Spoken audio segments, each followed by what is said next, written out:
Hi friends, பழக்கீரை பருப்பு கடையில் சுவையாக 200 கிராம் துவரம் பருப்பு சின்ன குக்கரில் போட்டு 2 டம்ளர் தண்ணி விட்டு 1/2 ஸ்பூன் மஞ்சத்தூள் 1 ஸ்பூன் எண்ணெய் விட்டு குக்கர் மூடி வச்சு 4 விசில் விட்டுடலாம். கடையில் செய்ய ஆரம்பிச்சிடலாம்.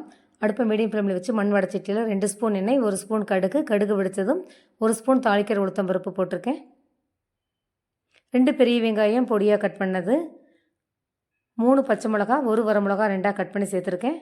வெங்காயம் 2 நிமிஷம் வதக்கி விட்டுக்கலாம். 2 தக்காளி நல்லா பழுத்தது பொடியாக கட் பண்ணி வெங்காயம் வதங்கினதும் சேர்த்துடலாம். வெங்காயம் தக்காளி 5 நிமிஷம் வதக்கி விட்டுக்கலாம். கீரை மாத்திரம் எடுத்து கழுவிட்டு பொடியாக கட் பண்ணி வச்சுருக்கேன். தக்காளி வதங்கினதும் பழக்கீரை கட் பண்ணதும் சேர்த்துடலாம். கீரைக்கு தேவையான கல்லுப்பு 1 ஸ்பூன் சேர்த்துருக்கேன். 2 நிமிஷம் வதக்கி விட்டுக்கலாம். அடுப்பை சிம் பண்ணிவிட்டு துவரம் பருப்பு வெந்துருச்சு, மத்தால கடைஞ்சி விட்டுடலாம். பருப்பு முழுசாக இருந்தால் நல்லா இருக்காது.